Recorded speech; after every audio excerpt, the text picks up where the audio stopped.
indivisible, with liberty and justice for all. Good morning, everyone. Good to see everyone here on a Saturday morning. We're beginning our budget workshop process for the Finance Board. And before I get into the actual presentations and discussion, what I'd like to do is start by introducing everyone to the public so you understand who is working along. One of the things that is really important, and I think a real benefit, is that the people that are working through these budgets are experienced, not only in their civilian work, but also experienced on the board. With the exception of one individual who we're really glad joined us, we have a number of people here that have gone through several budget processes. And I think that's important because there's not a lot of guessing. We've been through it before. It's mostly an exercise of fine-tuning how we do that. So before let me introduce my board. Tracy Gianta, she's been on our board for several years, and she served on the Board of Education, and those of you in attendance probably remember her working there. She's got many years of experience. Todd Gelston, he's also a member of our board he's gone through a couple of budget processes with us. Our secretary, Bruce Dutch, is a member of the board for many years, just newly reelected, and gone through not only several budget processes here, but he serves on other boards, and he's made a large impact on our town. Joe Corbett is our new member, and we're welcoming him. He brings a lot of fresh insight, so we like that to keep us from kind of getting a little stale. And he's also experienced in his civilian world in accounting. And Harvey Thomas, also another veteran who's been newly reelected and been part of the board for many years, but also other boards that brings great insight. I want to commend Harvey on some of the work he's done outside of this board in the special committees. The policy committee, for instance, have made some substantial changes.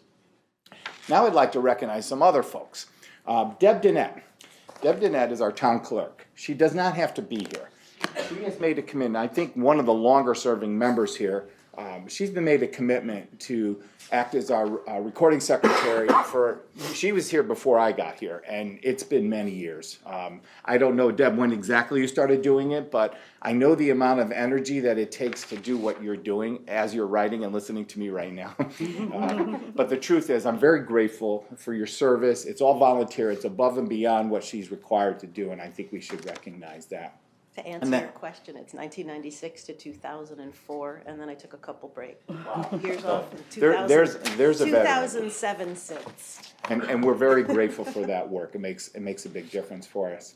I also want to recognize our finance director. Our finance director is here today, Cindy Verricchio. Cindy's been with us for many years, and she's been a real leader. She's been really helping us. In fact, this year she was recognized by the Connecticut Conference of Municipalities and received this Richard C. Lee Innovators Award. She's really engaged, she works really hard, and we appreciate all the effort that she makes.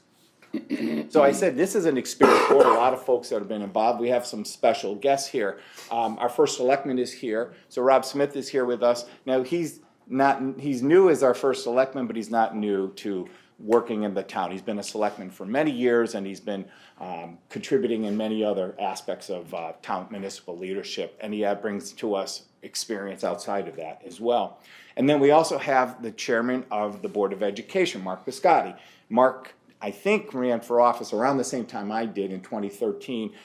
He became a member of the Board of Education. Mark has been very active in working with a number of the budgeting processes before this on the Board of Ed, and now he's newly elected as the chairman, so thank you for joining us today.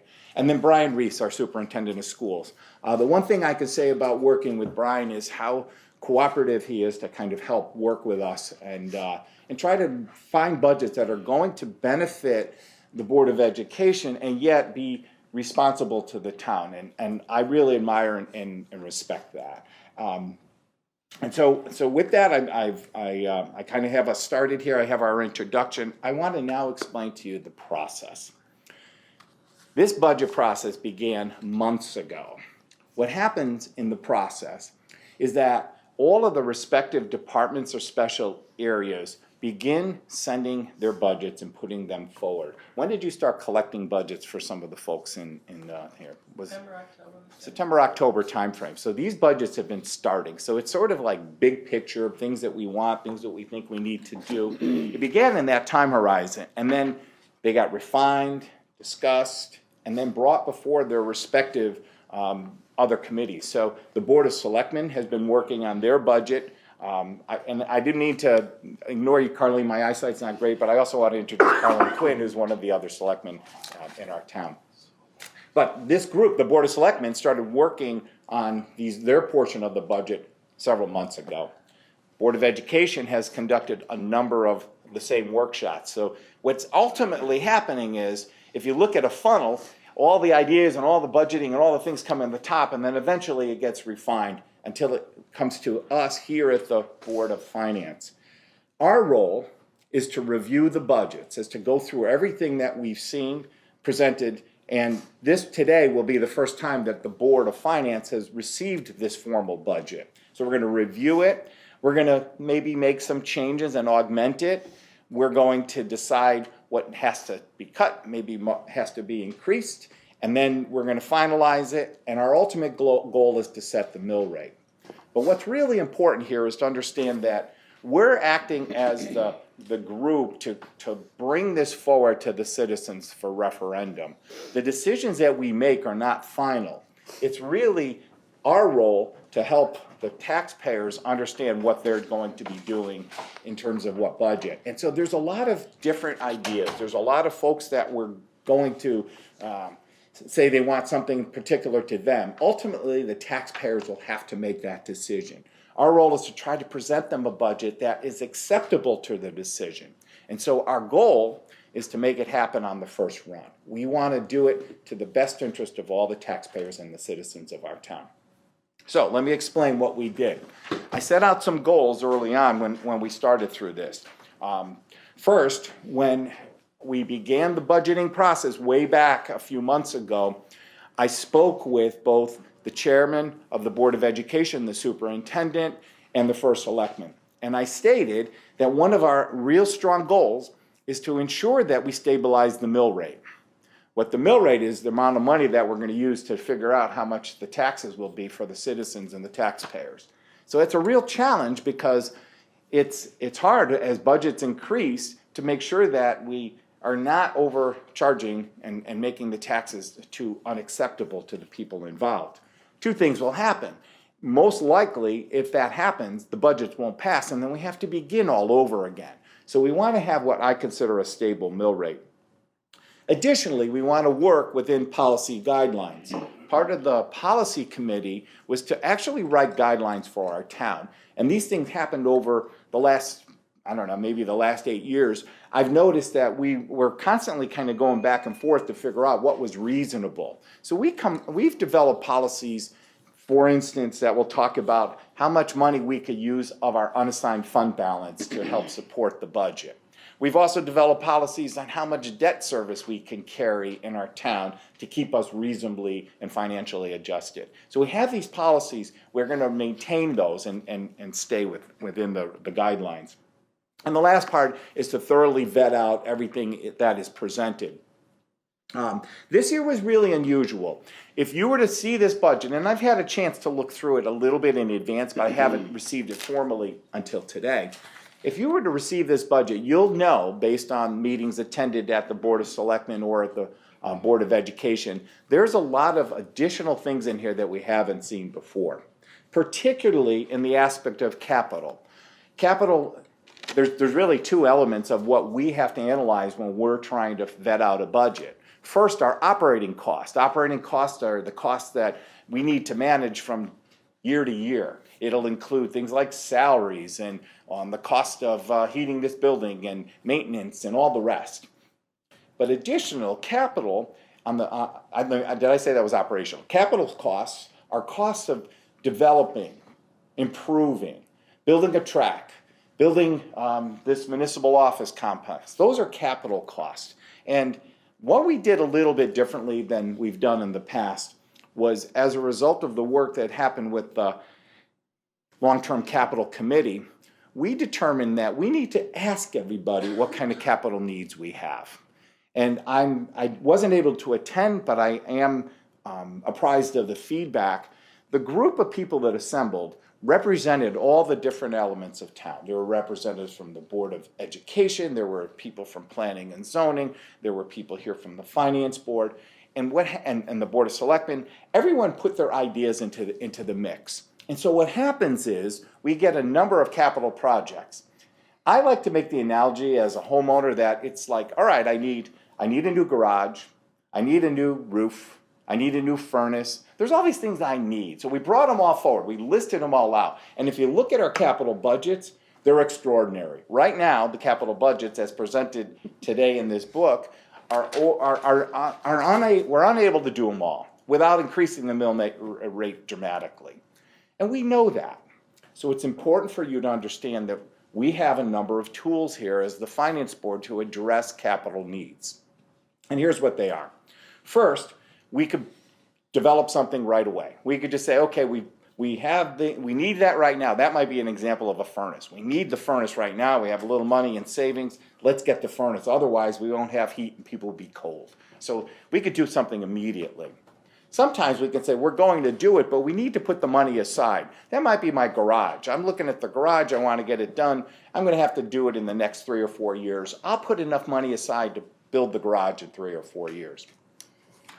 In the town, sometimes we have the ability to get money from other sources. It might be the source of grant money. So we might find out that somebody else is going to assist us in paying for it. A good example of that are the FEMA projects that just occurred. We had a lot of road damage in 2018, and as a result of the size of it, the FEMA money came into our town, and we now know that a good portion of it, 75% of it, will be paid by the federal government, not you, the taxpayers. So that's another way that you can do it. You can say, all right, we can accelerate this project because we have that. Also, looking at issuing debt. Sometimes you might say, for instance, you're purchasing a new automobile. You don't have the $35,000 or $40,000 it takes to purchase that vehicle today, so you put a deposit down and you pay on a regular basis. And so that's a way of doing it. We did that in financing this municipal office complex. It's really important to understand that the capital pieces were going to be deliberated here. As presented to the board, they're extraordinary. They're really high numbers, but we're going to have to parcel those out and figure out the best way to do that. Okay, so let's go through the process that I'm going to follow for our group. Today, what we're intending to do is get an initial presentation. This will be a presentation from the superintendent of schools and our first selectman. This presentation will tell us what's going on, and it's their introduction to their budgets. We're doing workshops to get us through this process. The workshops will be held this Saturday, next Saturday, and the following Saturday. We are not making decisions this Saturday or next Saturday. What our board will do is listen to the presentations, have a chance to speak to every department head, ask questions, gather input, look at what's going on. On the final Saturday, which is March 21st, that will be the day that we deliberate and decide what we're going to do. So if you're here today, what you'll be hearing is the presentations that we're expected to receive, and ultimately the decisions to be made will happen on that final Saturday. I want to make a note. I looked in the East Haddam News and I saw that it appeared there was a budget workshop announced for Monday of this week. That is been canceled, or I don't know where that number actually came from. So just put that in mind. We're doing this process over a period of 3 weeks. After we're done with the initial presentations, that is the time for citizen input. So we'll hear from superintendent, board of selectmen, and then each of you will have a chance to give us your feedback. We are inviting that feedback. We want to hear what you think. As citizens, we're here to present a budget to you that's acceptable. We want your feedback. We don't want to present something and wait till the end. At the end of all this process, we'll review it, we're going to clarify it, we're going to understand it, and then ultimately we'll finalize the budget and we'll set the mill rate to be presented to the town for referendum. with that introduction, I'd like to begin. And who wants to go first? Would you like to begin first, Brian? Sure. I'm good. I don't know which one was listed as our first here. Brian is, okay, great. I'm going to introduce our superintendent of schools, Brian Reese. Thank you, Brian. Good morning. Thank you for the introduction, and thank you for your statements earlier as well. I appreciate those. So I am joined with several members of my Board of Education, Mr. Pashadi, Ms. Flashik, and Ms. Stricker, and Ms. White. I'm also really good with names, and my elementary school principal. I'm so thrilled also to see some of our students here, which is awesome. Learning early about civic engagement. And one of the things, the theme of this presentation is to give you have a lot of numbers sitting in front of you, but what you don't have is kind of the story that those numbers tell. So what I give to you in the presentation is the rest of the story. Paul Harvey or Jim Harvey, somebody like that say that.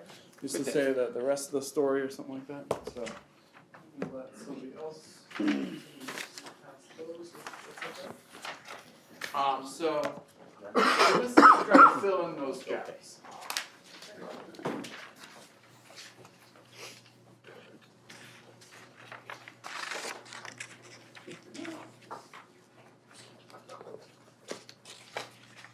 Hey, shake the computer works. The technology department says it doesn't, but it does. And thank you. I appreciate all the effort and work that goes into this. And the counter to the comments made earlier is that this has always been a conversation back and forth in trying to work to get the most for our students, for our town, and I sincerely appreciate that as well. So I want to give you some ideas. So what have we been doing and is it making any difference? If you look at this slide, and you look at East Haddam as the third blue column right here, this shows you two things. It shows you on language arts where we compare, when you look at all the state testing done for grades 3 through 8, where we compare to the communities around us. While I'm not a big proponent of comparing to other communities, in the state data, it's about the only way to kind of bring out data. And this shows how we've done, what our data looks like compared to other communities. The squiggly line, which is the second combination chart, is a longitudinal growth chart. And it says, over time, how have you grown? So if you look at East Haddam Public Schools and language arts, and over time, you see that there is a significant, or we are in a very nice place in terms of our growth as compared to other communities around us. And that's exciting in language arts, but it's also almost more exciting in math. Because over the same number of years, which is from 2015-16, the real first year really of using this assessment, to now, the last assessment we have, and you look at where we left off, you look at the growth over the longitudinal years, and you see that we've continued to grow. And we were in this area, one of the top 3, more than doubling what the state of Connecticut is doing. So we're very excited about that, especially in math, because you've supported us to do a lot of work in that area, and that's very helpful. Or it's exactly what we're looking to do. And as you can see, whereas a number of years ago we shared some concerns that we were not seeing what we wanted to see in math, we are now looking really starting to outpace our competitors, so to speak. So one of the things that's important to note is that we do everything strategically in the education side, as you do as well. And that is, we have a strategic plan that was approved by the board in June of last year, And the plan really talks about helping our students achieve scores like you just saw, helping us relate, because part of our students' success will be how they interact with the community, and it's also part of our sustainability, that so many resources are in our community that connecting the schools to the community is a significant part of that. And so that's one of our major elements. Construct. what does it look like to have a school in 10 years, and how do we continue to work towards that? We'll talk a little bit about, you'll see some of that in our capital later plan, and then, but it's also what opportunities do we have.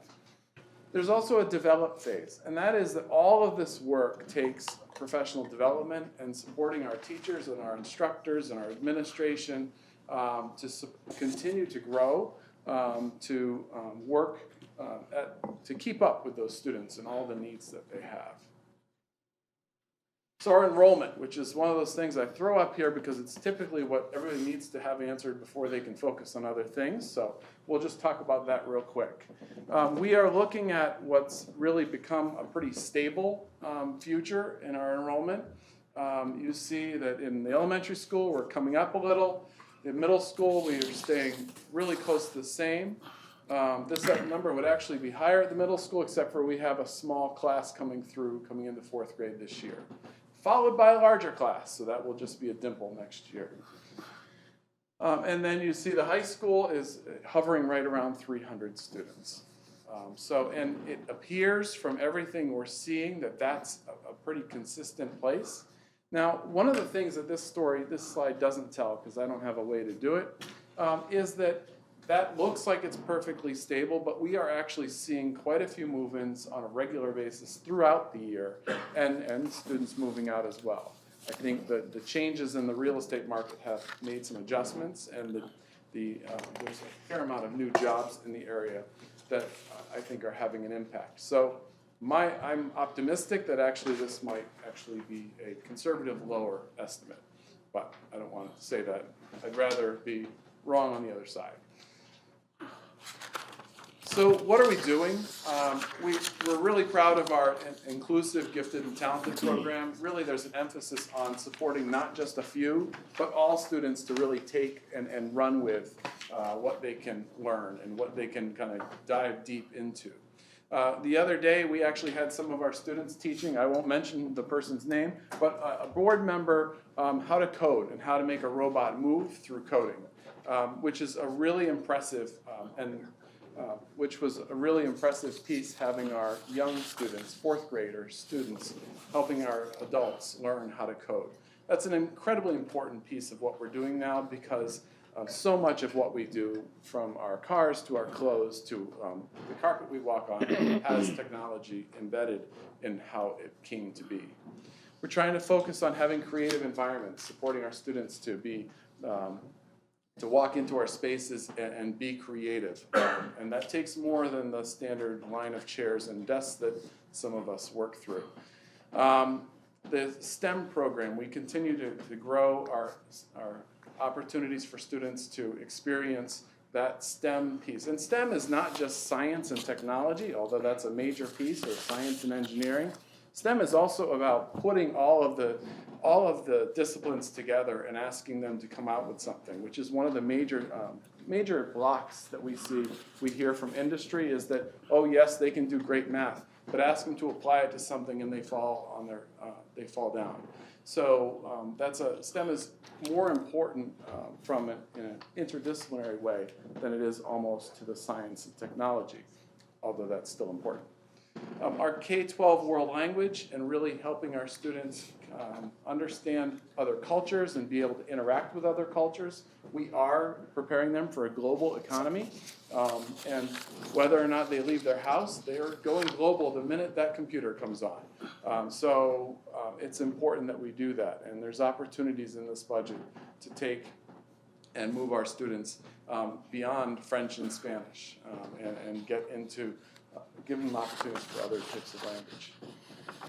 We have honed what we're focused on in our classes to be some graduation competencies, and we've taken from K-12 and said, what do we want our students to walk out the door? What does that diploma really mean as a K-12 program?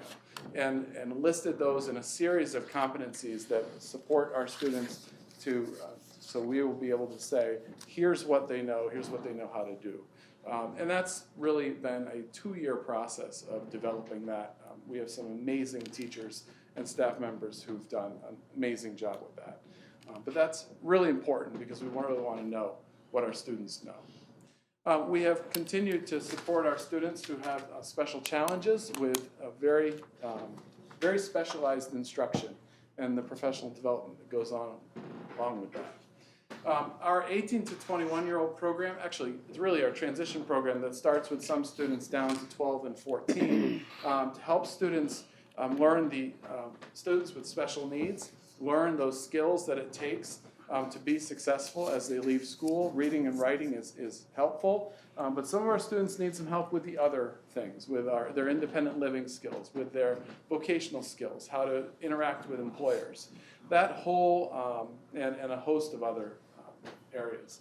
We're very excited this year because for the first time we're going to be trying to tap the reserve, Special Ed Reserve Fund to try to get this program off the ground.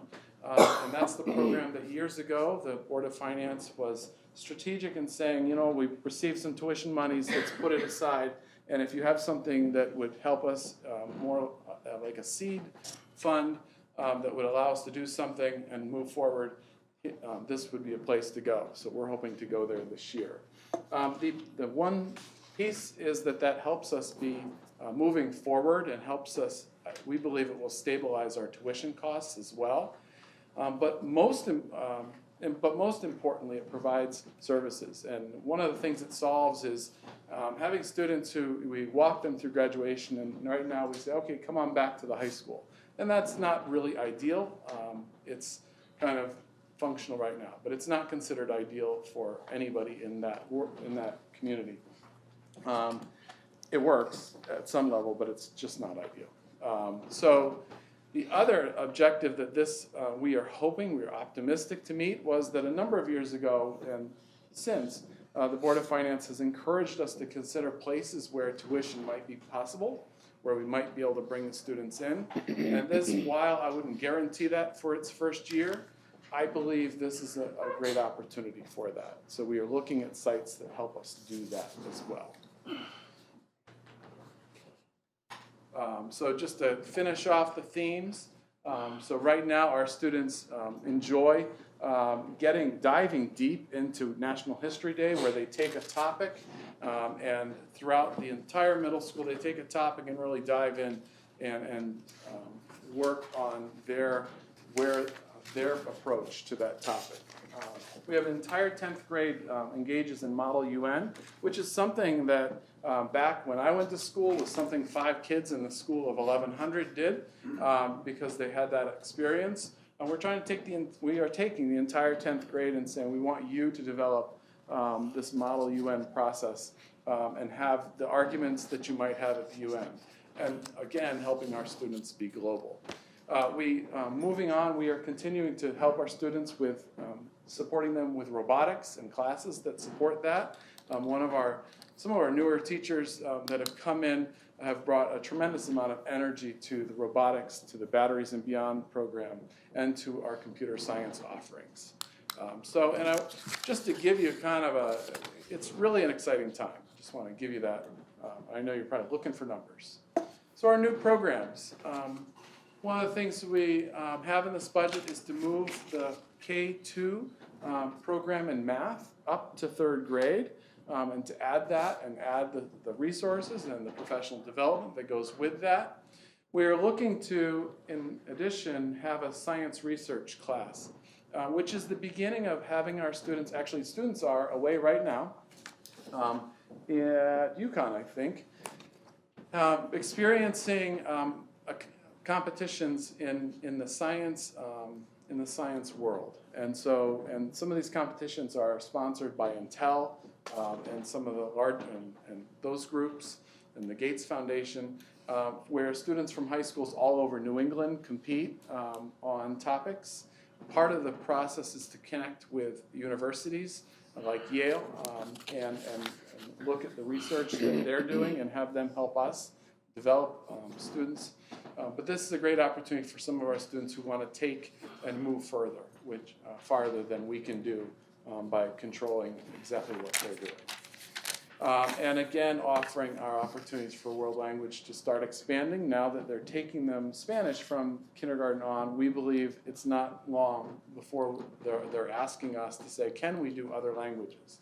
With the advent of online opportunities, in this budget is contained the ability to really allow them to do any language they like at the high school. With some, we'll have to manage that, so obviously. So staffing changes. The other big question on folks' mind usually at these meetings is what's going to change on the staffing roster? So in this budget is a number of years ago, because we had a small class go through, and we had changes in staffing, we pulled 0.4 off of music and 0.4 of FTE off of physical education. This year, that small group goes to the middle school. So there you saw the bump in our enrollment at the elementary school. And that part of this, adding those back in, is our need to take care of that. And then there's our additional third grade teacher in the third grade, which obviously is where the third grade teacher would be, because our student enrollment goes from 60 students to 80 students. One of the natural questions is, well, if you've got a small class going to the middle school, can't we just move people around? It's not that it's impossible. It's not overly feasible. It would have a significant impact on schedule and program because of the different ways middle school operates than we do at the elementary school. So unfortunately, we've kind of been able to trim here and trim there. This is kind of a 1.8 increase overall with FTEs. So one of the things you can't tell in this budget is you can't see kind of how does everything break out? Why is it looks like so many numbers, so much money. So I wanted to try to give you some way to kind of look at how does this look like. And just I'll preface this with saying that you'll see 0%, and that just means it's less than 1%.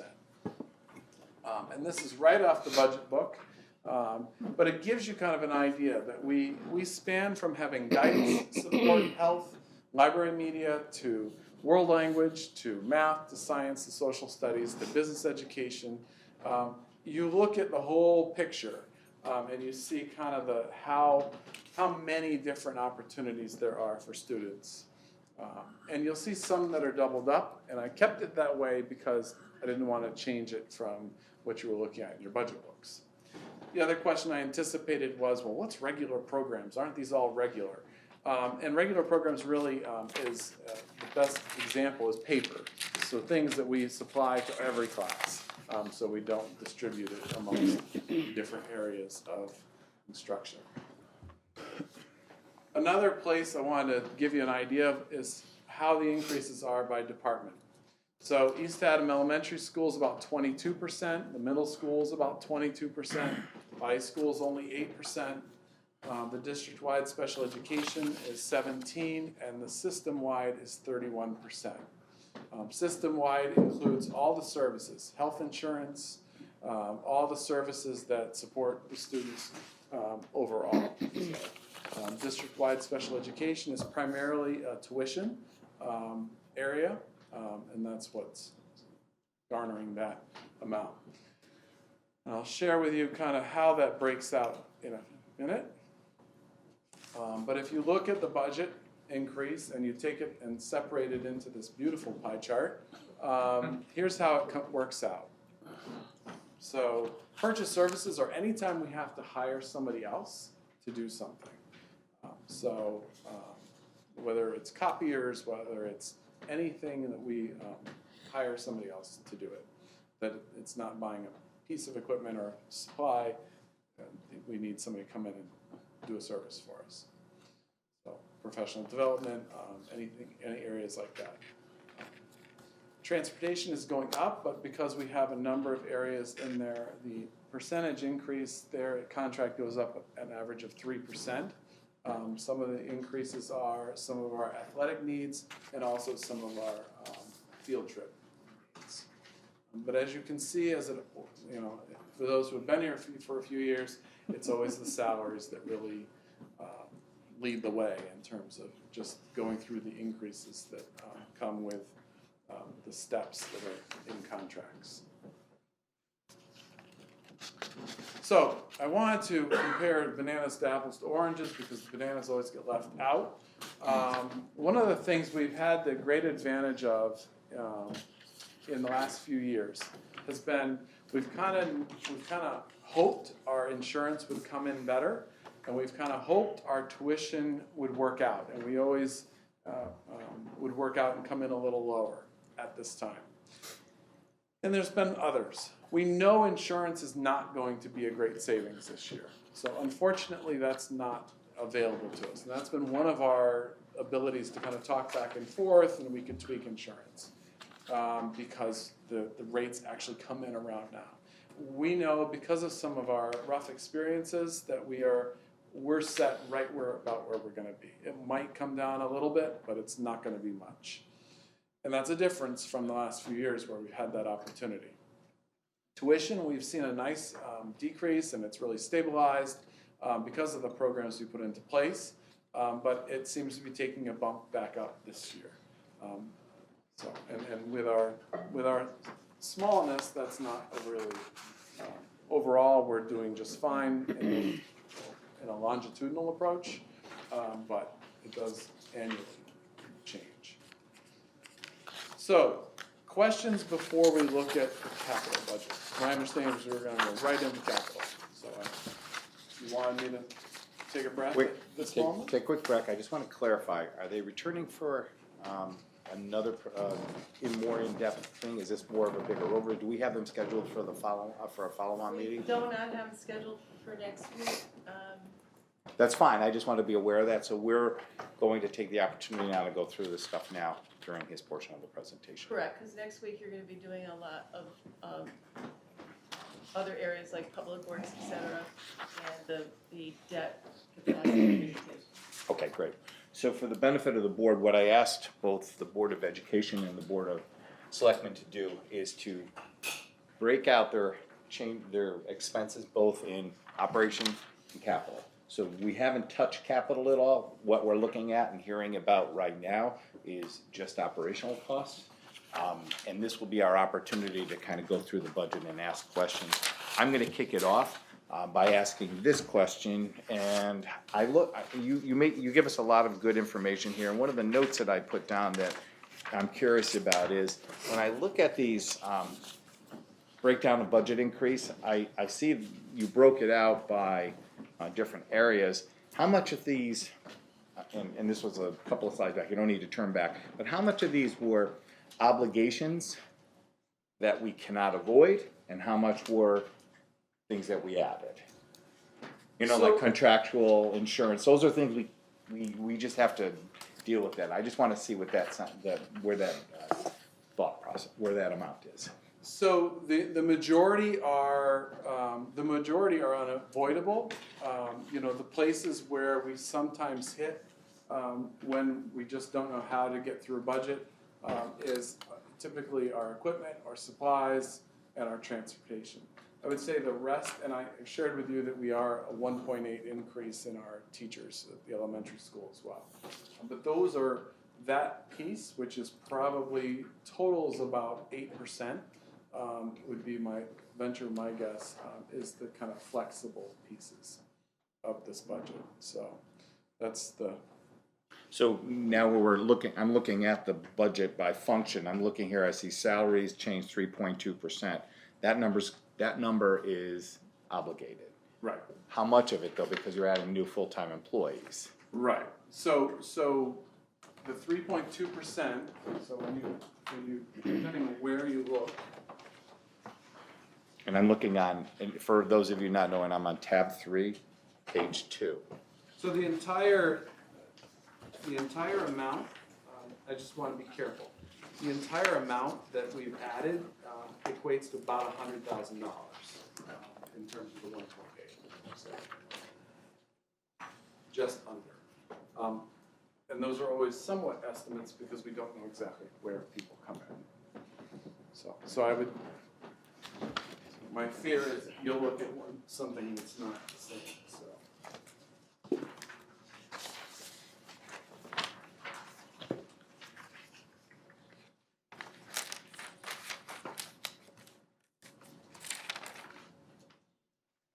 Are you on tab 3?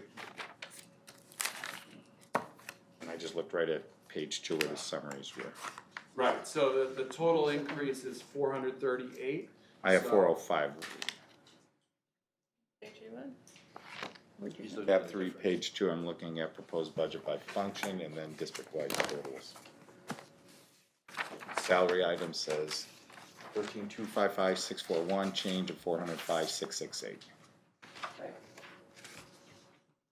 So approximately 100,000 of the 400,000 is the additional staff. Does that answer the question? And the rest are contractual The obligations. rest are contractual obligations. Yep.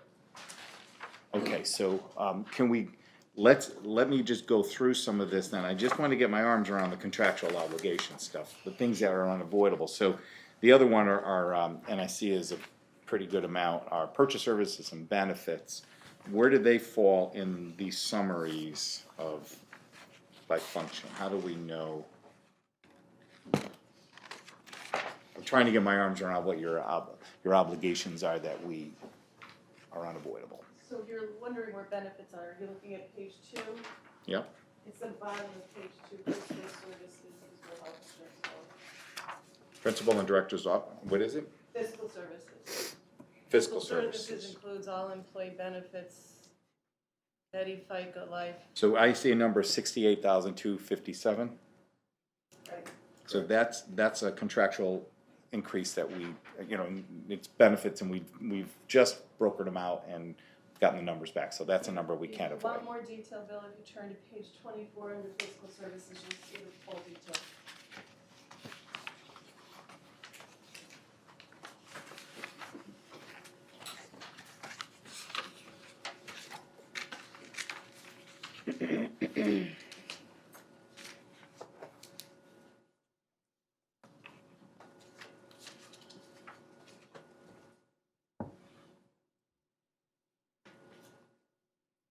I see. So the health insurance number that I was referring to, along with the dental and life, which I would equate as, that 68,000 is a breakout, and we have, these are all unavoidable. The FICA, the unemployment compensation, so 68, okay.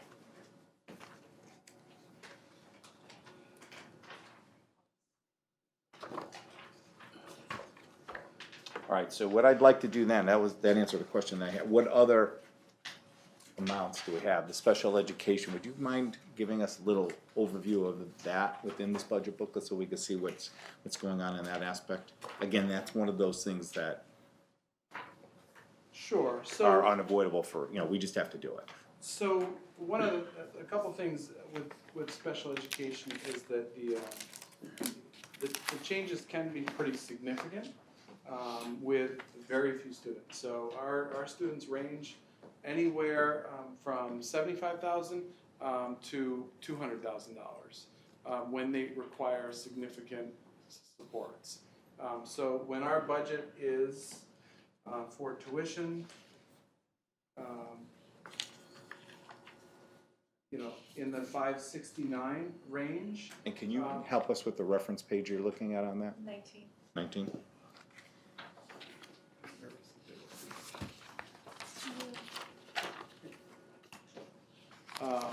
So when you're looking at that, you're looking at a number of students and ranging from anywhere from $75,000 to $200,000 minus a certain amount that the state gives back after a certain threshold. So in the state, after about $89,000, gives back 70% of everything over $89,000 is how it kind of works out. What you're looking at in numbers is the net. We budget by the net, assuming a certain amount is coming back.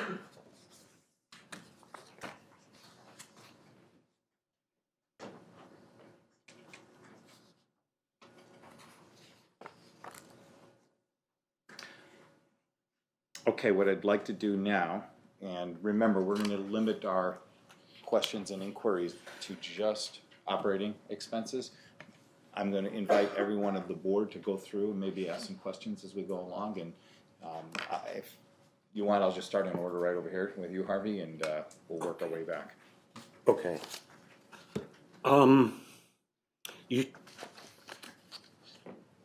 you pointed out that people are interested in enrollment, and you've basically given us what you think 2021 will look like.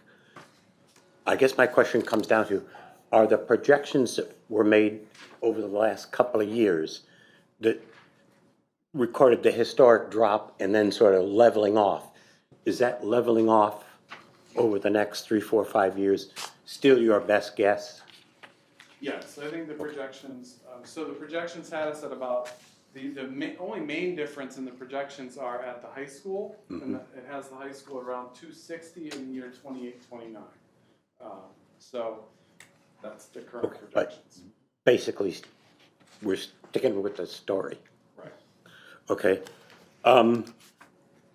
My second question, I guess, would be, the increase in special ed is kind of unpredictable, is what I would characterize it. Yes.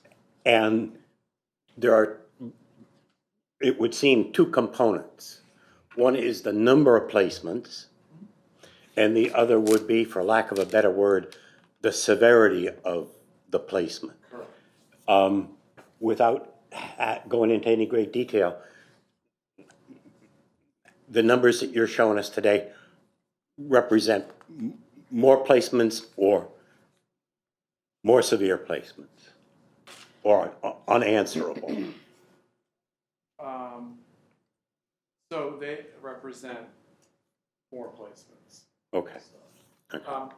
Because we've done all the work, the majority of ours are pretty significant placements, because we do have opportunities in our schools, which you've been very supportive of over the past few years, is making sure we have a lot of resources there. So we hold on to as many as we can, but Okay. when there's the potential of 1% at a time on the budget, it's Yep.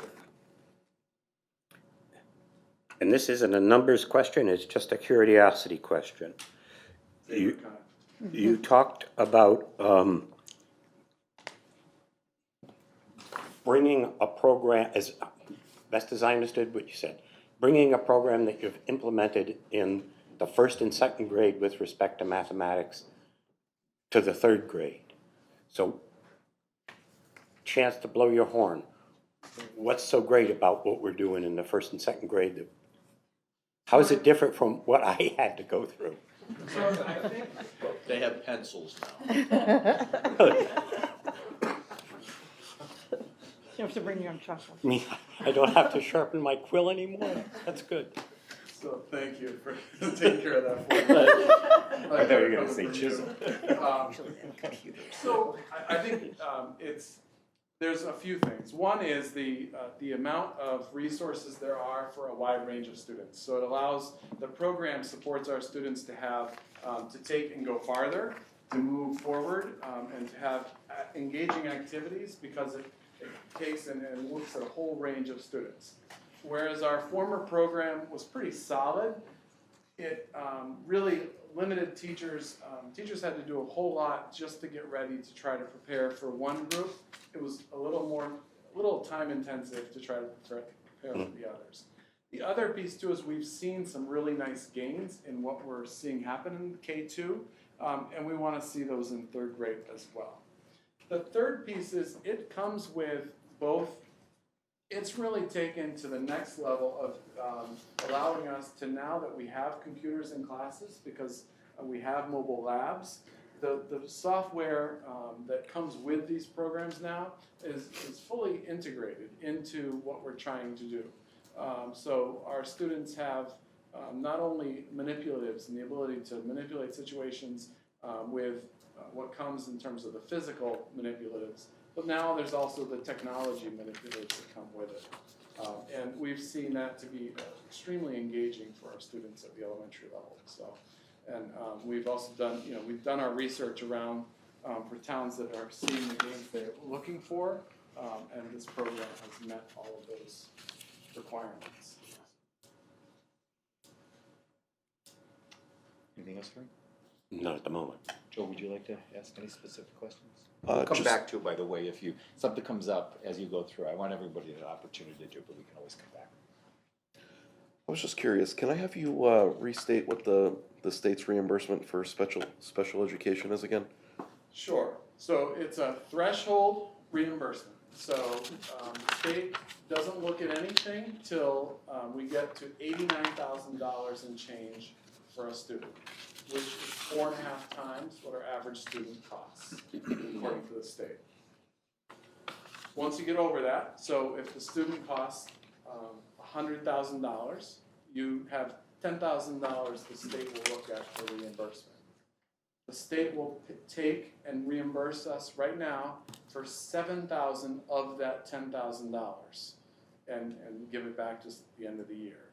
So when we budget that $100,000 student, we budget $93,000 because we assume that the state is going to give us back the $7,000. Your question is extraordinarily timely because that equation is being wrestled with in the legislature on Monday. I'm not going to tell you what the legislature is saying because I have one group that's telling me that they will take care of 100%. I've got one group saying that they're taking care of only part of it, and then I've got another group that's saying towns are just putting millions of dollars up front and finding out if they get reimbursed later. And so I tell you that it's going to be in the papers. It's probably in the paper tomorrow morning. But I've got from two different legislators, 2 different plans. So I don't know exactly what that means. But did I answer the question? Yes. Or I went on my little. No, that's great. Thank you. Sorry about that. Anything else, John? No, I'm good, thank you. No question. Todd? Yes, I have a few questions, but I just want to make it clear. My first question is, are we going to be allowed to ask questions later on in the following Saturdays or in between as things come up? We're going to try to ask some questions now. We're going to get a chance to absorb this. We need be, we'll invite them back and we'll be able to, we're going to have to deliberate over the decisions we have to make. So yes. Okay, thank you very much. There is quite a bit of material here. So basically, so far, your presentation this morning started out with performance or proficiency and then went to operational costs. So basically, we're right now looking at operational performance and operational costs of the school system for the town of East Haddam. Is that a fair statement? Yes. Okay. So getting back to the first charts where you had proficiency and longitudinal percent change for language arts and for balanced math, I have to confess, what is meant by longitudinal change? That chart, I didn't also understand necessarily what the graphs So, were. my apologies, I should have been. So if you look at the bottom, right here, it's talking about 2015-16 to 2018-19. Longitudinal over 4 years of testing data. So it's time. It's basically, when you say longitudinal, you mean over time. Yes. So 10.3 represents an improvement of percentage over time Over time. per year? Right. No, over time, Cumulative. according to this scale. Gotcha. Okay. And the only way to look at that is to compare it to other districts because the scale is moving. Right. So it's a rate of So it's improvement. I'm comparing the rates of improvement. Okay. The next question I want to ask regarding this chart and the other chart too is all these folks in blue, all these different towns, different districts, they're all rated with the same criteria, the same tests. So this is straight off the state's website for the same exact test. The only difference that you could find in here is that we test almost 100% of our students every single time. There are some districts that run down into the 90s and get in trouble for it and have to get them back up.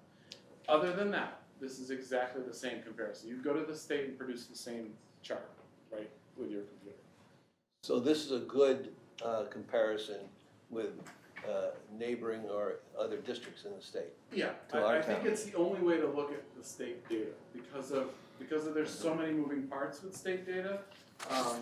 It's the only way to kind of look at it, even though, I'm sure some of my fellow colleagues would not appreciate me using their data. Well, when we're looking at something like this, for instance, I could see I have the benefit of being able to read the one, but the second to the last one is Regional District 18. Their rate of growth was 3.8, which is not an excessive rate of growth. However, they're almost at the maximum achievement level. And our rate of growth has been very substantial, Because we got a long way to go. and we probably started at a different point. Where I'm going on this is I see the other surrounding towns, which looks like it's Colchester and East Hampton, who've had a better rate of growth. What would you, and they're pretty close to us, so there's improvements that have happened in all three districts. Have you spoken with those other superintendents, and what would you say best practices have allowed them to have such a substantial rate of growth? Maybe there's ideas that we would have used too. So let me answer it in two parts. One is yes, we talk regularly and we try to figure out exactly what we're doing. The second piece is that it's $1 million question. Because we all have a number of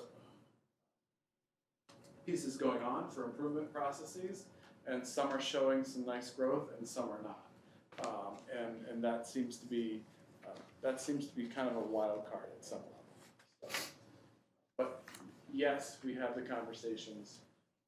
If my colleagues stood next to me right here, they'd all say, yeah, we'd love to know exactly what the impact is on different areas. And the state would too, because they're making some growth, but it's not what they had intended. Todd, would you like to continue? Yes, thank you. So you showed a lot of good stuff, like on slides 6 and 7, theme to maintain and improve great programs, and I see STEM programming as one of them. What I'm curious about is the cost. Are there additional costs for these programs, or is it part of the basic day-to-day operation of the school? So there's not a tremendous cost in there for many of these programs. Most of this is what we're spending. We reallocate funds every year, and you see movement in there. One goes up 10%, the other one goes down to about 10%, to make sure we have the programming support in there. There is support for adding to our robot collection and areas like that support that. There is some training for our teachers to teach computer science and to teach coding, that kind of professional development. So there are costs in there. Most of it is reallocated funds. Okay. So you don't see, there's not a kind of a bump up in one area necessarily. So, does that make sense? Yeah, it does. It's kind of like growing a garden. You got to make sure you got your nutrients distributed properly, matching the seed that needs the nutrients at the right time. So that's good. Okay, I want to move on to costs now. Got 2 more questions on cost. On slide 12, you got the breakdown of budget increase, which Bill already asked some questions about. So I'm frankly a little alarmed at 55% of the budget increase is benefits and salaries. And I want to ask, what is driving those cost increases? I know you talked about what the fixed costs are, I appreciate that, but for example, the contractual costs, to me, that's something that you should have some control over. In terms of the teachers' The amount, contracts? yes. So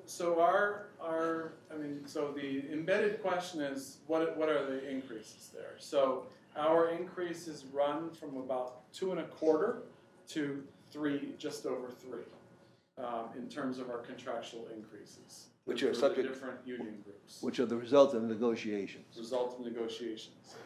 So a few things that whenever you look at negotiations, and just take that further. So some of the areas, because especially with the teacher's contract, actually only with the teacher's contract, they go through steps. There are times when we hit, a number of teachers hit a certain range. I think it's in the 10th year, there is a little bit more of a bump. Whereas if you, teachers in the 15th year, it's like 1%. There's this whole range. Depending on how our ranges go, some of our teachers, if we have a higher proportion, and this year we do have a number of them, of teachers in that 10th year, it's a larger jump because there's a significant jump there in that contract. it all balances out over the years, because then they're into the 1% a year or 1.25% when they hit the 14th year or 13th year. But as we have teachers moving through that bump, that's important. I think the place where, when we get into negotiations, all I would ask about that is, yes, the salaries are there, and we always compare them to how everybody else does, but what other districts cannot say is that what we pay out for insurance is almost identical to what we paid out 10 years ago. And that's unheard of. To actually pay, ours is, I think it's 3.2 million or something like that in health insurance the district pays, because the board has negotiated how insurance works and changed the types of plans, and has really led the curve on having health plans that are less expensive.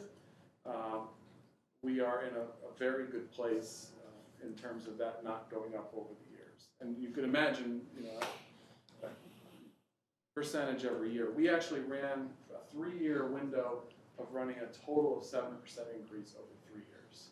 I know many of my colleagues who would love to be standing anywhere and saying that, because the two larger groups that are experiencing double-digit numbers this year. So we're very fortunate. We believe we're coming in at 9% this year, which is really good for a group our size. So you got insurance well under control, at least up to this point. Thank you very Well, and I much. just say to balance it with the salaries, because Well, that's the next thing I'm gonna ask, and that's my last question for now. I have more questions, but I can ask those later. Today, you're showing us that the breakdown of the budget increase on slide 12, that salaries and benefits add up to about 55% of the budget increase. Could you plot that versus the last 10 years? Like, what was it last year? And can you provide that information? What was it last year before that? I want to see a trend, is what I'm looking for. I didn't hear the beginning. The salaries, and for this year, Yes. the salaries and benefits comprise 55% of the budget increase. What was that same number for last year, the year before, and the year before that? The percentage? Yes. I could try to figure that out. So that seems doable, right? That would be a get back to you thing? That'd be fine. I was expecting to get back to you. Yes, if you do it right now, you're actually very impressed. But I like do to. it right now. Oh. It would be a creative process. Oh, You'd have to get you one of wouldn't be able those to make first it or into a second pretty graders. chart I'm looking then. for good numbers. I'm looking for real numbers. Okay. We'll do some figuring. Thank you very much. That's it for me for now. So Tracy, would you like to ask any I questions? have a couple. The transportation, since the slide's up there, is that related to special ed, or was there a new contract? It seems like So that's That's a three big things. There's not a new contract. We're in the 4th year of a 5-year negotiated contract, and we have the opportunity to extend it for 2 more years. Okay. So next year we'll be starting to talk about negotiating unless we decide to choose the 3% increase, which is right now in the transportation contract. That's really threefold. One is there's some special education transportation in there, increase. 2, there are a few field trips. They're not huge amounts, but there are a couple field trips in there that has an increase. And then the 3% increase overall. There's also some athletic transportation. well, then you add the 3% on top of that, so, Right. yeah. Right. So it's kind of a number of things all coming together. Okay. And you know how much the special ed is of that, or do you break that out? I don't know, do you think that's? So I think that's in page 48. Just kidding. 25? 25, that was close. If you went to 48, that'd be better. Transportation, here we are. So yeah, you see about $100,000 Oh, geez. of it. So, related to the tuition increase, the programming is this. So clearly, the job to get into is special ed transportation. Well, Okay. It has its ups and downs. The third grade teacher, can we go Yes. back to that? So you've got a bump from kids in second grade now going to third. Right. What's gonna and I think I understand, when it gets into the middle school, it's just gonna get absorbed into how that schedule works? So it would get absorbed, and the way the schedule works there, it would be a programmatic change to say, let's bring those classes down to 3, just because of the way that they're all organized. And you're gonna have some smaller classes, 16 probably, something like that. Okay, Not tiny, smaller, in that 4th grade. But the 3rd grade coming in is pushing closer to 80, so it'll be a sizable class. so they're in second grade this year. Right. Did you add a teacher for We them? already had 4, because, Oh, so years okay. ago, we said that we saw 55 kids coming into kindergarten. And we said, okay, we'll drop a kindergarten teacher, and we let that dimple of Right. teachers kind of move up through the system. Okay. Well, now it's hit the 4th grade. So my question is, if this third grade teacher is just for this particular bubble at that school, why do we need to add it to the full-time? Can't we do a long-term sub there? Is it gonna? Because the 2nd grade, There's still coming a in, bubble coming in. we're back up to our normal. Oh, all right, 75. okay. So there's how many third grade classes? I guess 3. There's 3 right now. So there's We're 4 putting more for first, the budget. 4 first, 4 second, 3 third. Okay. Oh, I'm glad you asked, because I Yeah. sometimes I assume people know it. Because I do. Okay. All right. Well, that makes sense. So now will be 4, 4, 4, and whatever kindergarten is. Okay. All right. I think that's all I had. I have one question before you move on, a couple questions. First, I want to make an observation. I see the magnet school tuition decreasing substantially. That's a good thing. Could you provide any color to that? What's happening in that space? So that's twofold. Magnet school tuition is decreasing partly because there's students are coming down. Not as many students are going. We don't have a lot of students heading that direction these days. Most are just moving through the system. The second piece is that magnet school tuition is a combination of the base rate of magnet school tuition, but also if students need anything beyond the kind of regular program, that also gets charged to us in magnet school tuition. So we also had some students who required some additional supports while they're at magnet school, and that's one of my soapboxes. Is that magnet schools will report they'll run a program at $17,000 a student or $16,000, but what they don't tell you is that they don't pay for transportation in that money. They don't pay for any special education, and they're trying not to pay for any disability ADA supports either at this point. So it's kind of it's not really a fair comparison. Like you asked before about are we comparing fair comparisons? The answer is no, they're really not. And before you move on to capital, I do want to make this observation. So this is just your operating expenses. Yes. And when I look at the percentage change, it's in conflict with my goal of trying to keep our mill rate in line. It is, and as myself and with the administration and with the subcommittee, we did kind of pull our hair out, trying to figure out ways to work around numbers. In the end, that's where we ended up. So.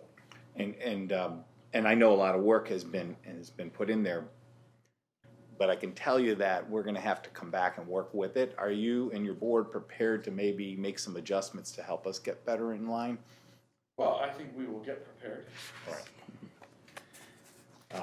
Because this number is going to be conflict, and if we take this number and we put it forth with, you haven't even talked about capital. And if we look at that number, look at our capital expenditures, we're going to be way out of line, and the mill rate's going to go up substantially.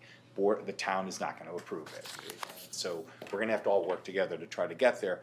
I'm not one, and I think that I share the view of the board where I want to delve into your budgets and tell you shouldn't be spending money on health education or social study, whatever the number might be. I don't want to get in there. I think you're the person that knows that best, but we're going to have to try to work together to get to that place. Okay, move on, please. All right, capital. And Cindy, could you direct us on the budget book where this might be found, please? Budgets are set up differently this year. They're set up by asset class. So as you work through, if you start on tab 5 and work through buildings and improvements, our first, and board of education starts on page 12. As part of the capital committee, we categorize them as asset type, not necessarily location. Thank you. All right, so just want to start the capital conversation with a few things. One is a lot of the numbers we use for the larger projects are 2017-18 studies. So whenever they give us those studies, they say, you know, you need to figure on a 4% per year escalation. You need to figure on that. So we're now at 2020. So those numbers, we need to keep in mind that those numbers are potentially opportunities for change. That being said, you know, frequently we come in under. I mean, we had the wonderful experience of coming in way under with the roofing project, and if we have opportunities like that, we take them. So it's not to say that it's guaranteed, but it's just, I think, something to keep in mind. The escalation. The bid process. Their bid process has been changing. They've changed who does it at the state. PAS has kind of taken over.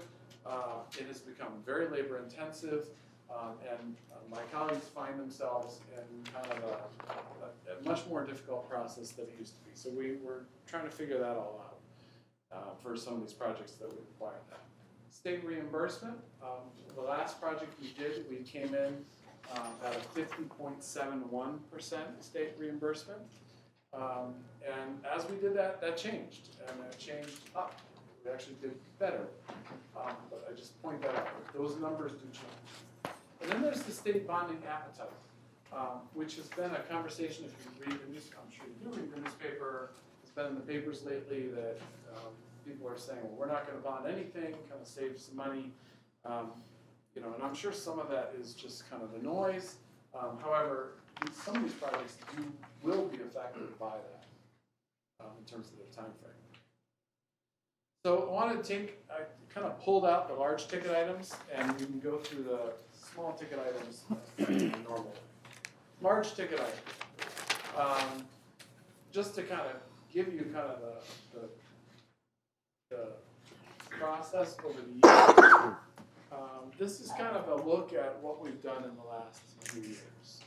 And I think, because one of the things I want to focus on is that the wonderful school that we are currently standing in is a 1922 school, so you know we'll have to have our 100th year anniversary sometime soon, and you've got all the additions.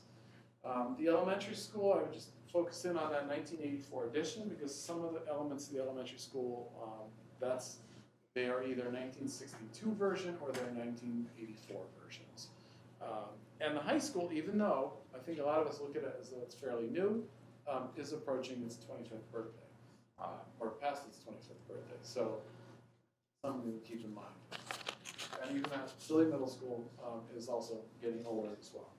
So, and we are here. The fortunate thing is that the main core of our structures are in really good condition. So that's a nice place to be. And we don't want to fill in the rest of the arrow. So where are we with the envelope project? That is windows, doors, masonry restoration, caulking, abatement. If there's any abatement to be done with the project. The total project is 1.7. The anticipated state grant is 5.9, and then 1.1 is the cost less reimbursement. With some, depending on what our abatement looks like, there's times when it looks like maybe it'd be closer to 970. However, the conservative estimate is the 1.128. The piece in the corner, the countdown, is that I think it's important to note that it's 2 years for us to work through the grant process to make that happen. There's a significant time delay in getting windows ordered. Just that alone is a 6-month. We're encouraged using a minimum of 6 months, which is different from roofing shingles that you can go buy, pretty much. And it also requires us to get through the state process. Brian, may I add something and just clarify? So if you're saying 2 years and we said you have all the money right now, you got it, we put it aside, it's yours. This would not actually go into place until 2022 based on best case scenario if we had the money today. So if you approve the money today, even in May, it's possible if everything went the right way, every domino hit exactly like it could happen the next year. The likelihood It could is, given all the happen. things that happen with trying to get competitive bidding and all the other pieces involved, Right. it would be a 2-year time frame. It would be 2022. And thank you for raising it. So, and in 2 years also meaning, it means that, that if it were approved, let's say it were approved in May, that you said, okay, here's the money, it's all there. 2 years also means that it wouldn't be in the 21 or 1920, which would be the summer of the next fiscal year. It, at the very minimum, being in the fiscal year of 22, which would be the summer of 21. So the minimum is it's 2 fiscal years away, right? Is that, Yes. the potential is that we wouldn't be able to move it that quickly. Yeah, you could be looking at fiscal year 22. Could I ask you that question, because I also want to set that expectation for members of the public that are attending today. I know some of the projects that we're discussing are exciting, we want to move them forward, yet even under best case scenario, if we could allocate the funding right now, these projects take time to implement and just using the normal process. High school athletic complex. So just the history is that if you actually take Google Earth, the high school field, you actually see the outline of a track. And that's because that was the plan, and the group that went through and worked through the high school ran into more problems than you could imagine when they built the high school, and they had to make some tough cuts. One of those really tough cuts was the track. And so to put a track facility in is about $900,000, according to the quote we have. To reconstruct the field, which is in pretty rough shape, and really build it up so it actually drains properly and can do what it needs to do, because right now it's kind of lumpy and it holds water very well, which is not great for a field, is a $200,000 project. You wouldn't want to build a beautiful track and then have to drive trucks over it to rebuild the field later. Third is if you were to go down the path of irrigating it down the road, because that's coming up in a future slide, it's $38,000 to lay the pipes and equipment under the ground to make sure it's all there. Because again, you wouldn't want to go ripping up your beautiful new field 2 years after do your irrigation work. One of the things that when we started talking about it is the potential that if you're going to start using it, have it be a wonderful community resource where people are walking on it regularly and using it. It's going to seem kind of obvious that there needs to be some kind of restroom facility out there. And right now you have kind of a Morton building for storage, and you have a very nice, but something that really should be a little more of a up-to-date facility for concession and storage on the site. So this encompasses all of that. We talked about minimum time frame. I'd say the minimum is a year, and there will be issues that make this more complicated. To Bill's point, there's going to be a number of areas that really need to be vetted and figured out. But I think I say consider it a year because it just, because one of the things we used to do is kind of wait until it was too late, and then we, by virtue of de facto, pushed it off 2 years. It's going to take some time to work all that out, work through exactly what that looks like, and so that's one project. And these are in the order that the Board of Education put them at the beginning of the year for us. The middle school air conditioning is another area. If you've ever been to a middle school promotion ceremony, and it gets nice and hot, the middle school was built, the facility was built with the idea that there would be air conditioning. Hence, it has upstairs, a second floor, and those rooms are warm. The more and more we seem to have really warm Junes and Mays, sometimes Aprils and Septembers, the more we hear about, someday you're going to have to deal with this. And there's also rumbles at the state level that, this is going to be a need because of air quality.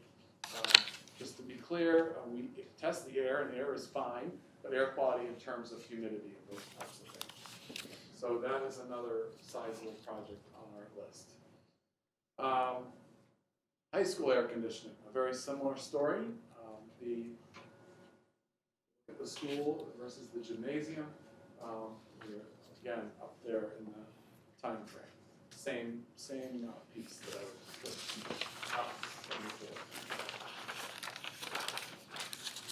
So then there's irrigation, and this is, we are told regularly that while last year we had this awesome wet spring, we couldn't play because the ground was too wet. However, the fertilizers did get into the ground and did grow grass, which was really nice because for the years before that, we had a number of years where the fertilizer kind of got blown off to the side because it was so dry. We are continuing to fix our fields, and part of that is just to get grass to grow because of the lack of irrigation. And the beautiful middle school site is apparently probably the driest site in the whole town of East Haddam, it seems like, because it just dries out. It seems to dry out during the rainstorm. So I don't know how, but it's always dry. It's a matter of having the fields look the way they should and treat them the way they should.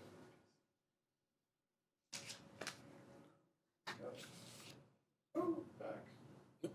You missed Is that the instructions for you? Bring it back to the table. Reminders.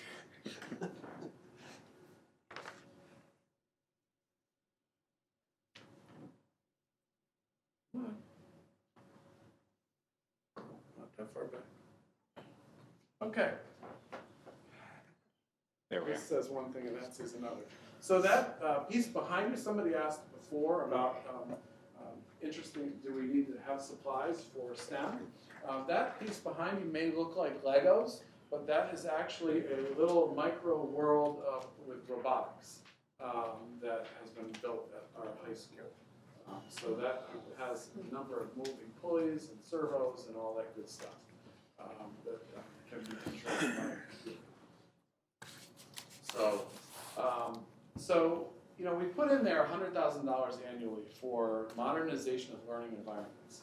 And that is to acknowledge, and we started off with that time frame, and that is to acknowledge that every year we're coming to you and saying, there's these things we need to do.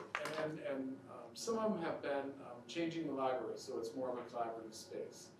Some of them have been changing out fixtures so the STEM rooms now are these mobile areas that can be adjusted to fit the type of project that you're doing at the time, and have a floor that's not going to get destroyed when you're doing STEM type stuff.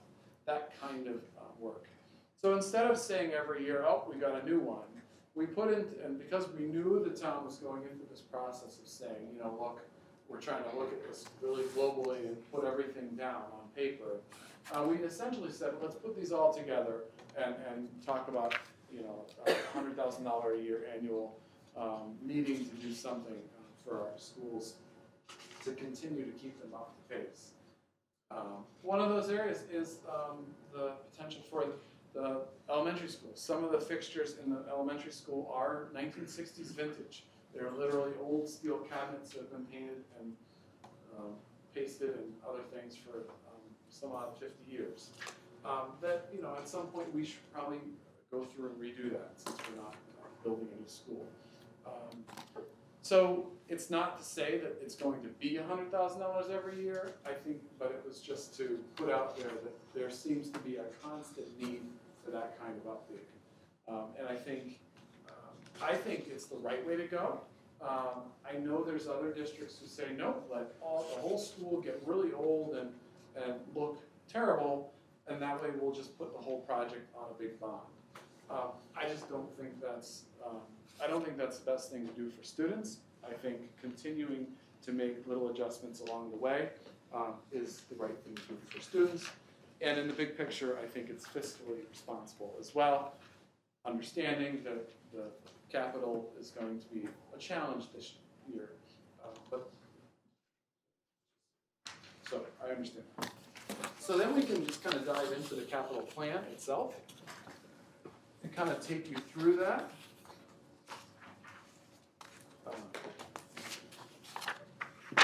So for reference of folks here looking, it begins in that section Cindy alluded to, and it starts on page 12, and it finishes on page 16. The table of contents, and it tells you where each item is, but I can point you in the right And, direction. may I add some things here? I want to make sure everybody understands. There's a couple things going on regarding capital that we really have to clarify. Number one, when the Capital Improvement Committee was tasked, part of the input we gave as the policy group was to encourage everyone to bring their capital projects forward. Some of these projects you might look at and say, I don't necessarily think that's a good use of our taxpayer dollars. Citizens might think that also. That wasn't the point. The decisions to fund those capital projects is not made. What we are doing is encouraging the ideas. This is one section of a larger capital plan. Cindy, would you highlight for me a couple of the other capital projects that came up? Maybe Rob, you could do it for the selectmen's side that came out when the long-term capital plan committee was together. There were other projects out there. You're going to talk about it. I don't want to take away any thunder, but give me one or two other projects that we're considering. So we're looking at, of course, fire engines for the fire department. We're looking at, I think about the Library came to mind, potential right? library study for several years down the road. Improvements to other facilities in town. There's a So number. the point I make here is that this is part of a bigger picture. We're pulling the ideas out. We realize we do not have the budgeting capacity to do all these things at once. So the committee helped formulate a process of identifying the projects, ranking those projects, and putting a list together of things that really need to get done sooner than later. And some of these projects have been formulated. I believe Brian will indicate that based on his budgeting.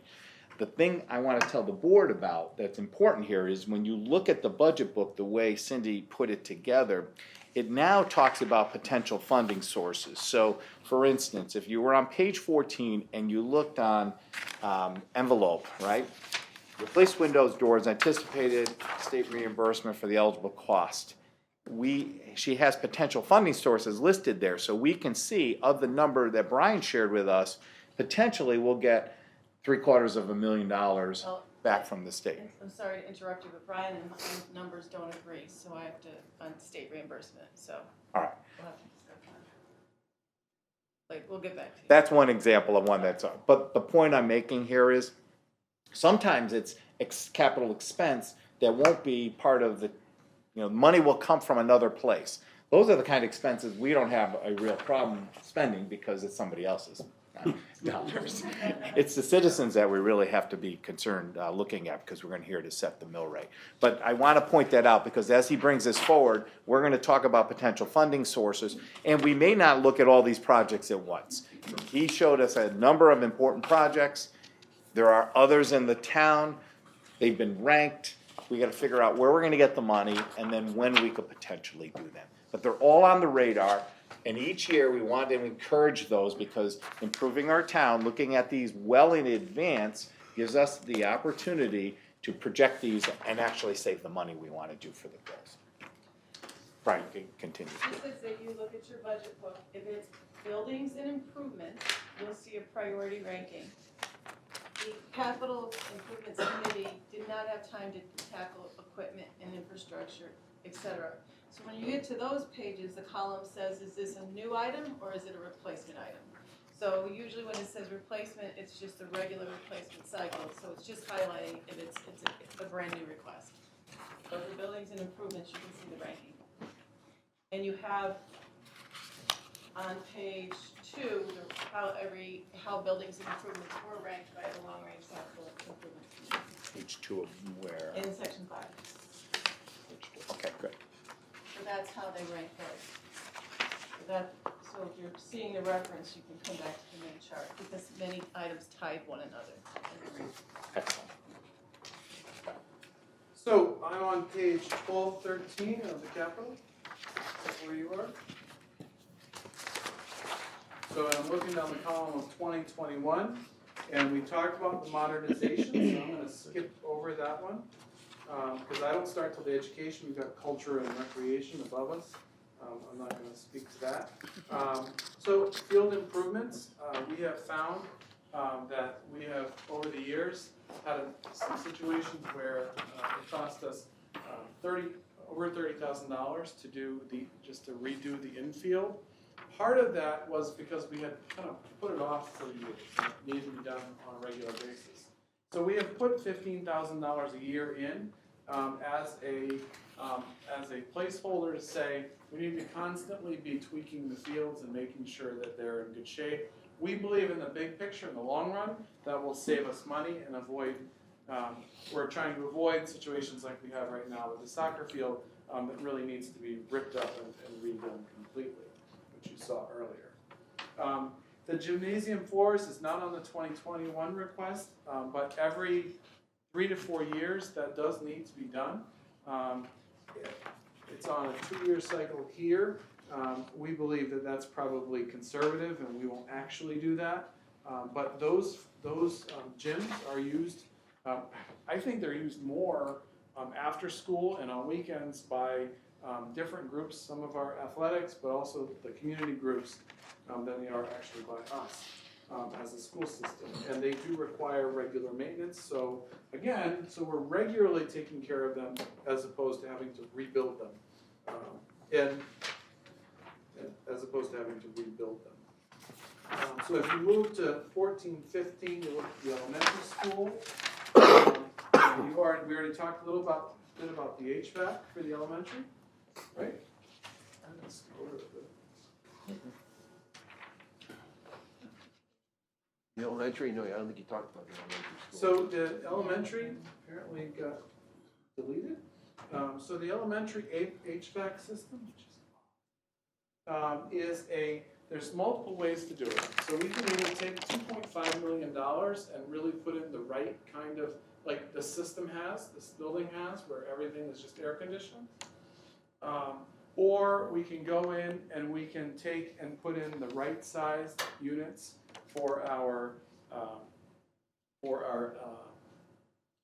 classrooms and put in what they determine are split levels, and that would be about $350,000. That takes care of classrooms, and then it would probably be about $300,000 to do the gymnasium. So the overall AC is somewhere, if you want to get somewhere between $700,000 and $2.5 million to deal with the elementary AC issues. And again, the same argument as before, that's something that is on its way. The envelope study we talked about a little bit, and we're always estimating what the state will reimburse. That's really important for us to do, to keep that as a flexible number. From our perspective, we have to put everything up front anyway. So that way they know all bills get paid. The third grade wing has a number of, the tiles have, it must have been a fault, I believe, in the tile that was put down in 1984, did we say? And you can see it kind of looks like it's growing, it's kind of got the measles is what it looks like, quite frankly.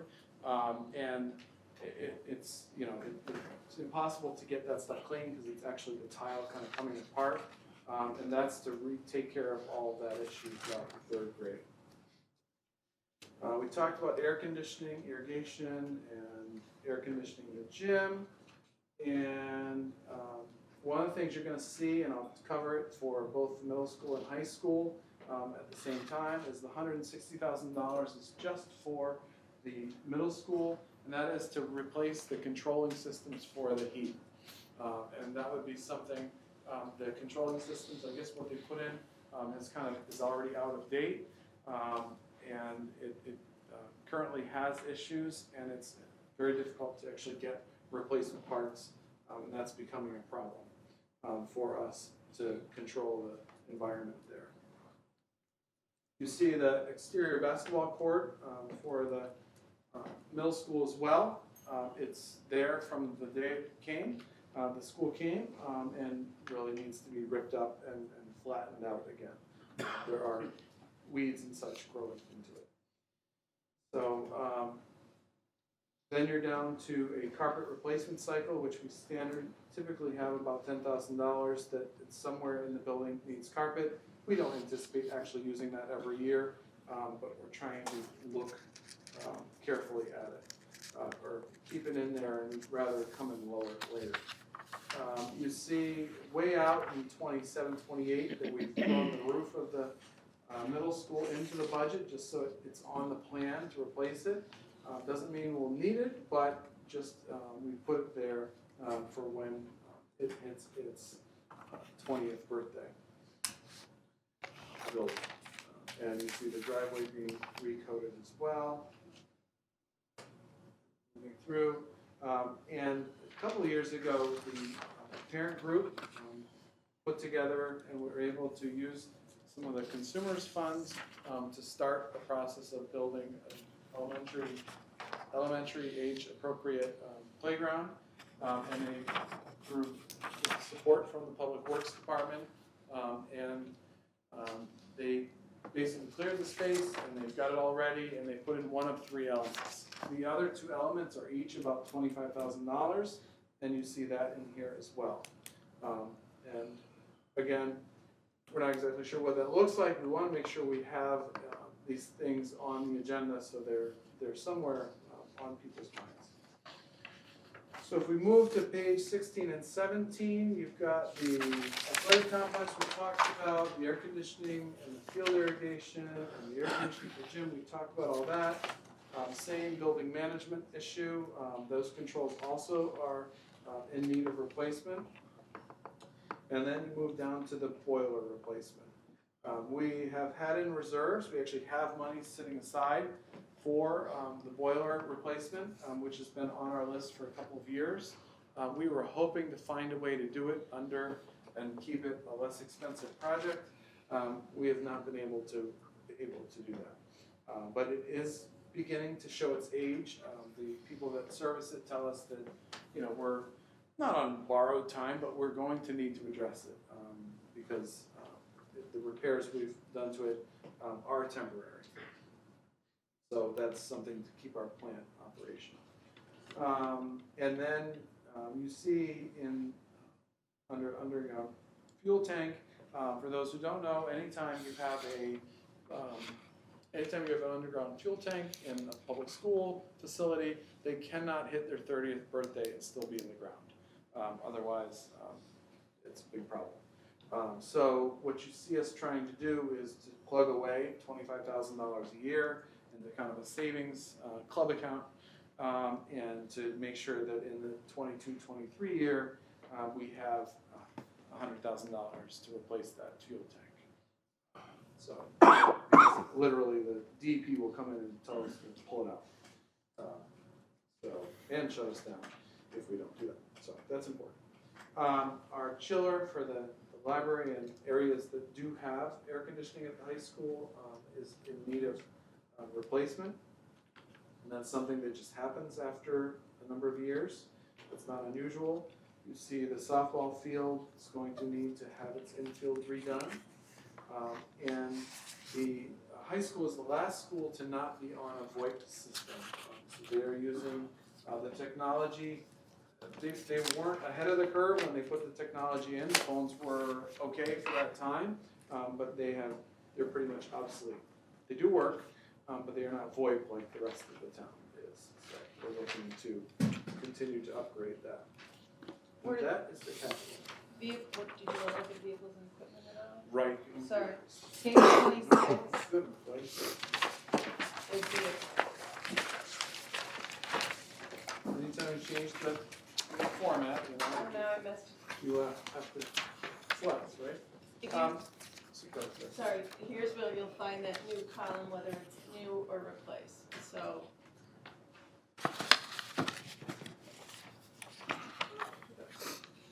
So, the groundskeeper truck, which actually came up about 4 years ago, we actually brought it in 2006. It's the one that takes the most beatings because it's the groundkeeper's truck. We revamped it, fixed it up a little bit, and it's still going. But it's in rough shape. So you see that we have a savings, kind of the club account system again, from last year where there's 12,500 sitting there, and then the request of 17,500. We're assuming that we believe that it's going to cost a little more. That we thought it was probably 25,000, but we wanted to put in a safe number and bumped it up a little bit. So that is something that on our cycle we try not to let our trucks get too old.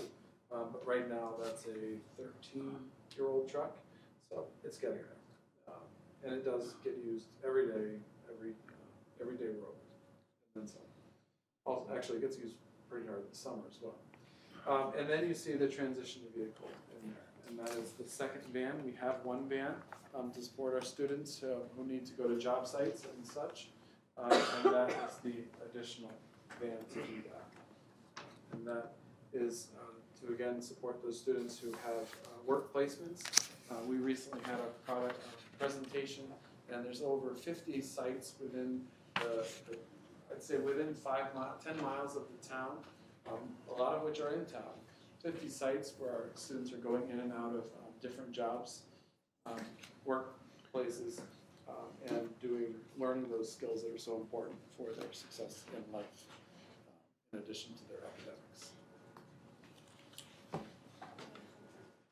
So, equipment starts on 38. equipment's on 38.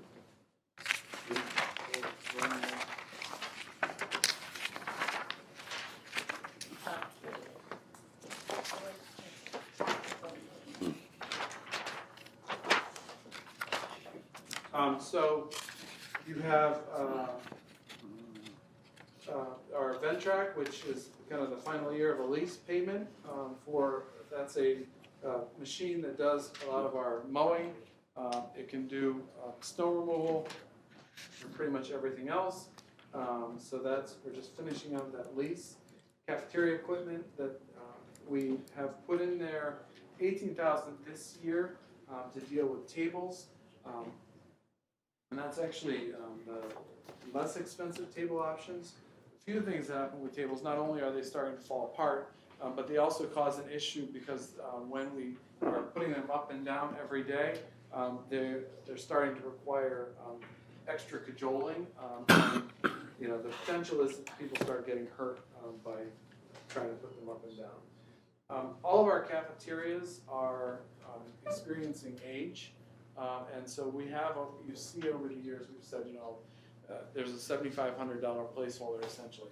And that's not that we necessarily would spend $7,000 next year, but if a walk-in goes, the minimum to replace that's about $20,000. So, and some of them are quite aged. And actually the elementary school does not have a walk-in and probably should. There's just not a good spot to put it in. So that's kind of trying to keep that on our scope. We continue, our technology people tell us that a lot of the wireless network equipment, the reason your computers work while you're in here, essentially has about a 3-year cycle.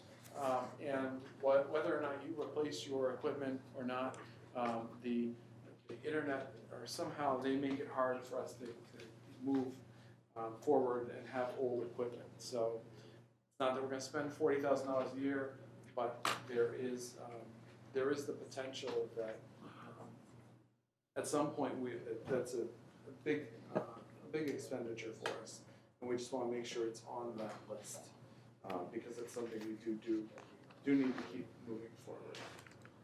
You also see that the network switches, which come in sizable, you see those come up in the 25, 26 year. And to just build on the two technology pieces, those are in tandem with the town, so you're gonna see the cycle that Brian indicated. There's a year that's not there for 40,000. You're gonna see that on the town's capital plan. And with the switches, you'll see 1 year that they're in the 40,000s, not 80, the other pieces on the town side. So we're paired up to save the town and Board of Ed money in those endeavors. We do it jointly. Okay. My apologies, I feel like I talked too much, but. Let me just kind of bring us, talk about some administrative stuff. We're gonna take a recess at 11 o'clock. It's a hard stop, it's going to happen, so, and there's other reasons. Brian needs to be excused by 11 o'clock. He addressed that with me earlier on, so we have to try to get our questions in with him right now. We'll definitely be able to come back to him later, but why don't we begin? Did you have anything else you needed to present to us? No, I think that's covered. So I'll start on this side, Tracy. I'll let you begin, and we can work our way through. May I make one observation though before we go forward? This capital budget is $9.6 million, and what did I come up with? It's pretty substantial. Just roughly under $9.6 million. Some of this is going to be bonding. I want to point out to the board, our financial advisor, Bill Lindsay, will be present. He's working on some calculations on refi of some of our debt.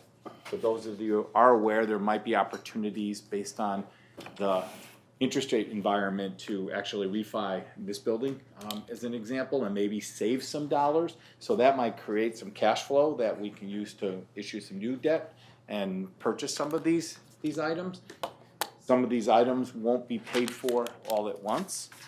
We may decide to budget for them over the course of some time, and some of them might be delayed. So keep that in mind when we're looking at it. This is a big number. We're not spending an additional $9.7 million. So Tracy, with that, please move forward. I wasn't even gonna go there, yeah. You brought it up, and I forgot to ask, the special ed programs you need another van. You had mentioned opportunities for tuition to us. What's that program look like? So there are a number of students who go out to job sites. They also go to other, go to a place and work on different skills. So one of the things we have them working on right now is one of the industries in Colchester actually has loaned us some equipment, and actually we have it installed at the high school to teach them how to use some industrial equipment, and that allows them to walk right in there and feel more comfortable with using the equipment while they're in that manufacturing setting. Other placements, one of the really coolest placements was we actually had some of our students who aren't as interested in the social emotional world, really got into helping one of our local companies do some of their CAD drafting for some of the planning that they were, which is part of their business. So it's a variety of jobs. The secret to doing it well is to keep the variety going, to keep them to be able to move into different places. We currently have a van, but as you can imagine, when you have a number of kids out, there aren't a tremendous amount of these kids, so the group, if you count everybody and go into the high school, you're up to 20 students. However, the students who are actually in this program are more like 4 students that are actually out completely and graduated. But the needs are for both. We're constantly. And then what's the opportunity to bring people from So- outside our So one town? of the things we're doing is trying to collaborate with Colchester Public Schools. Okay. They have the same needs, they have the same situation of being in a startup phase. And we've already heard from our neighboring districts that they'd be interested in sending students our Okay. way. So we're really optimistic that that's gonna happen. And it's very important that it's local. So any district that's close to us, Mhm. you know, whether you're in Lebanon or Colchester, the jobs are probably in the Colchester realm, Mhm. right? So for Lebanon to send somebody over this direction is really not a problem at all. Because it still allows them to somewhere their mom or dad could drop them off, or they could get hopefully some kind of public transportation Right. down the road. Okay. That's it. I'll be really quick, and I'll just make comments and ask questions that you can answer later, because I know you got 10 minutes to go. Okay, the restroom and concession building, I'm really shocked at the cost of $536,000. That's more than half the cost of a track. If you said $54,000, I believe you. It's a pretty fancy restroom and concession stand at an athletic field for $540,000. So I asked you to take another look at that. The other thing, I'm concerned about air conditioning and irrigation. Air conditioning, yes, it's very expensive to install. Yes, the building is there, the buildings are there to facilitate the installation of their equipment, but the operational cost I'm afraid of, when you cool that much volume of air with humidity, with people, it's gonna be very expensive, as we found out with this building. So I think you should take a second look at that. Do you really want to air condition certain spaces or everything? Be real careful, because that cost could be astronomical just for operational, never mind the capital. Irrigation, I'm very encouraged. I really want to see athletic fields be used and be used successfully and safely. They need to be maintained. I have said that. I'm not getting my stuff. I'm not going to brag here, but I have said that since the last 25 years. If you build an athletic field, you got to take care of it every day, more than you do take care of your house and the floor in your house. But I think you need to get at the root cause of the problem you're trying to correct with irrigation. Water is important, but water is not everything. You have to take a good look at your topsoils and your substrate soils, because you can pump all the water in the world in there, it's going to flow out, or it's not going to do any good for the grass that's growing. And the next question I want to ask about irrigation: what is your water supply? You start putting 1 inch of water, like a rainfall, 1 inch of water over 5 acres. That's a lot of water. So I'm really concerned about the well capacity that supply those facilities already. You could be really in a bind there. And the modernization of the STEM project to maintain $100K a year to maintain what I call the consumables for your STEM project. I think that'd be a good STEM project in itself for those folks to come up with ideas. Like, for example, some of the consumable equipment can be redone by 3D printing. So they can do it themselves. I'm trying to tell you, they can probably do a lot of it themselves as part of the STEM project, which would be good education for the kids. And the chiller tower replacement on the high school, be careful there too, because you're going to expand the air conditioning facilities, your chiller won't be big enough. You got to build a new chiller. So I would, if you're going to put air conditioning in, size your chiller accordingly. Thank you very much. Well, you did that real fast. Yeah. I like this hard stuff. Good job. Bruce, Gowdy, good work. Joe? I don't have anything at this time, thank you. No, not at the moment. Okay, well, thank you very much, we appreciate it. I think what we'll do is, in anticipation, we'll take advantage of the opportunity for a recess. I'd like a motion to take a 10-minute recess, please. Moved. Second? Second. All in favor? Aye. Okay, we'll resume. I'd like to try to resume